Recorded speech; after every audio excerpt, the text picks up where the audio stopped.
Unfortunate that I put my NOED on it, fucking lighthouse beacon on the hill. That's RNG for you. Hey everyone, Pandora's Lunchbox here. In this second Professor Lisa installment, I played a match using only universal or generic perks and applied my typical strategy to compare the effectiveness of playstyles with how I played in the first installment. For this game, we're using Fearmonger to inflict survivors with blindness and exhaustion while they're working on generator and for a few seconds after they leave a generator. Sloppy Butcher to slow down their healing and to regress any healing progress on interrupted heals. Unrelenting to speed up the recovery from a missed attack, and finally Hex No One Escapes Death, or NOED, to make up downs and hooks at the end game, so long as the survivors don't cleanse all of the dull totems on the map.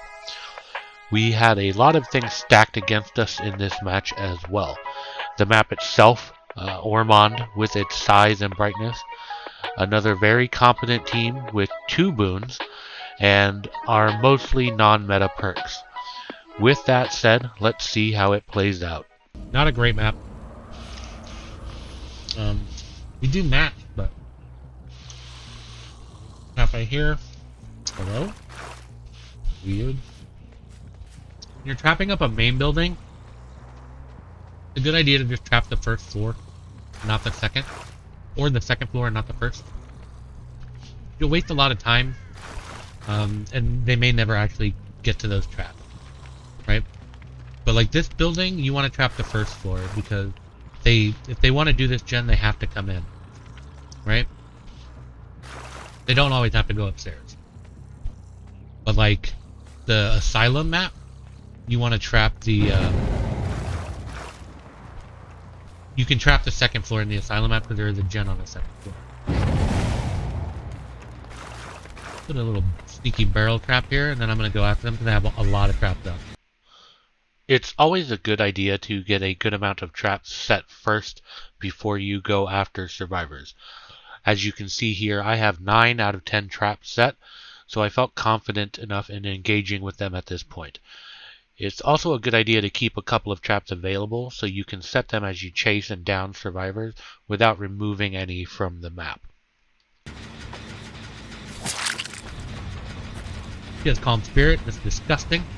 There's another person that was over there who's just gonna go back and finish that gen. She's just holding W and then going to Shack.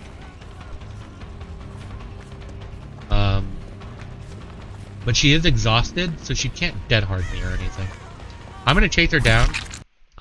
This Hattie was very smart about this chase, albeit boring. By running around the perimeter of the map instead of going further into the map, she avoided running into any traps that I had already set.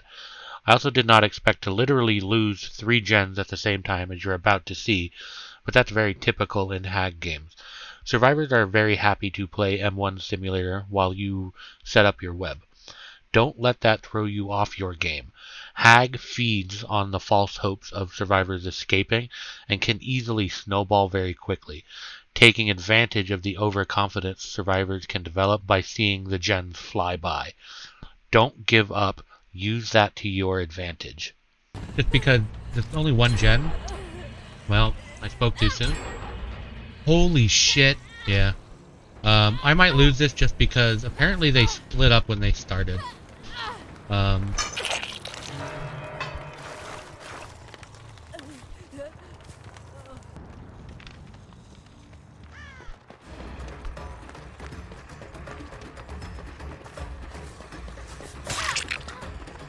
want to try to chase her back into my web.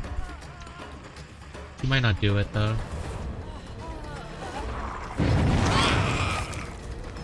Oh, she had dead hard? She's gonna hit this trap though. Here we see immediate value from Unrelenting, as we were able to recover from the missed attack because of dead hard quickly enough to see where Hattie was running, anticipate the triggered trap, and teleport immediately as it was set off. Teleportation timing comes with practice, but as you can see here, I teleported the absolute millisecond that the trap was triggered and turned white, and got the instant hit and down on Hattie. Without unrelenting, I may have been a second or two late on the teleport, which may have extended this chase.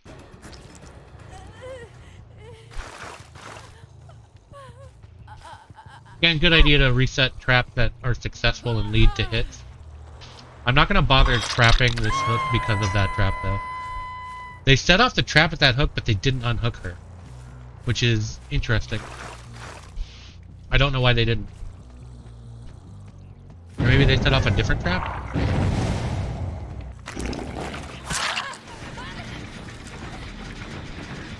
I'm gonna kick this just because it has a shit ton of progress.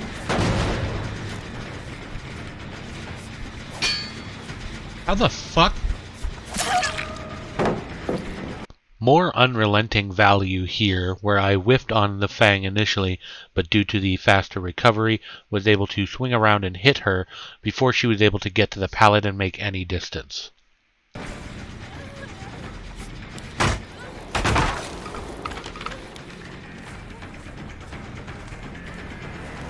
She's camping pallets instead of running away. Alright.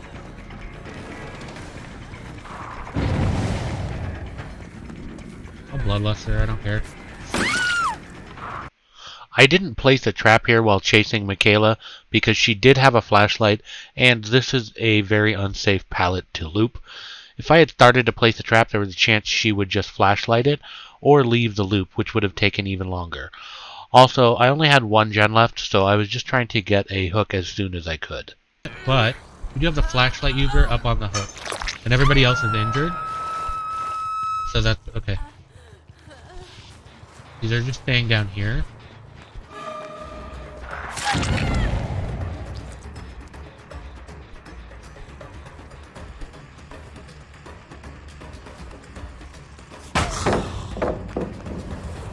Notice here that I don't bother breaking this pallet. Unsafe pallets can be left and trapped instead to get survivors that vault from them later. Oftentimes, if you wait before teleporting to the pallet trap, they will vault back into you since they expect you to teleport, allowing you to grab them off the pallet, like so here. I don't bother trapping or breaking the pallet since I see that the Fang is running into my web and want to make sure that I'm not locked in an animation so that I can teleport when she hits a trap. Gonna hit that trap. What? What did I hit? Alright. I will break this. I don't know. He's making this easier for me against the flashlight, so that's good. Alright. This map is just rough for Hag because it's so big. Somebody's over here. I can see their flash, or their... She's going upstairs?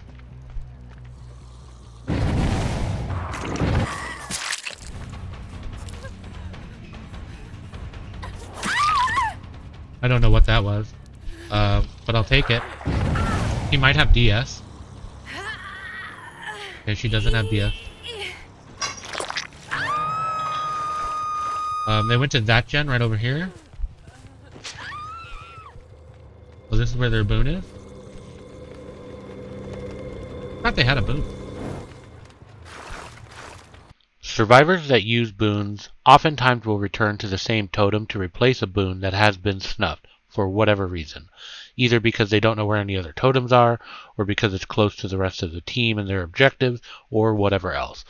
Also, since I am behind a wall and far enough away from the hook, Michaela isn't able to see me set a trap here. So I set it, banking on the assumption that she will return to this spot to replace her boon.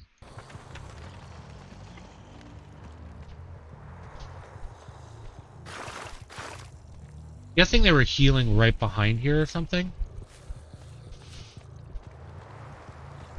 I do need to put traps around here because I think they're working on this gen. Like, this is the gen they're doing, right? This is the strategy you need to employ when playing Hag. You need to be able to adapt to the match and the map as the game progresses.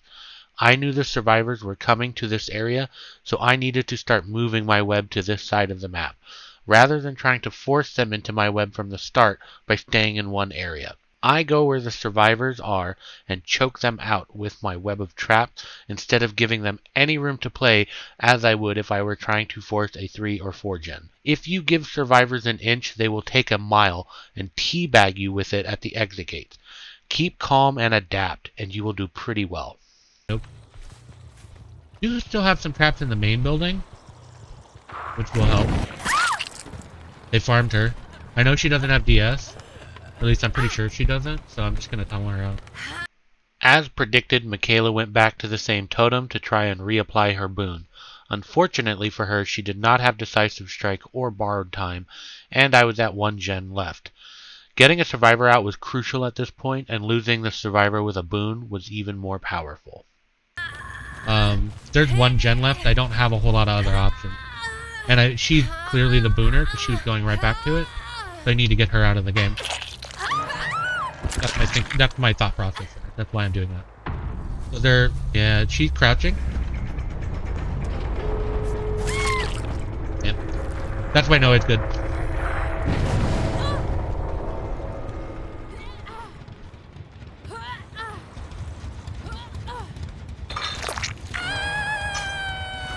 Okay. Now, I don't know which gen they popped. There's my Noed.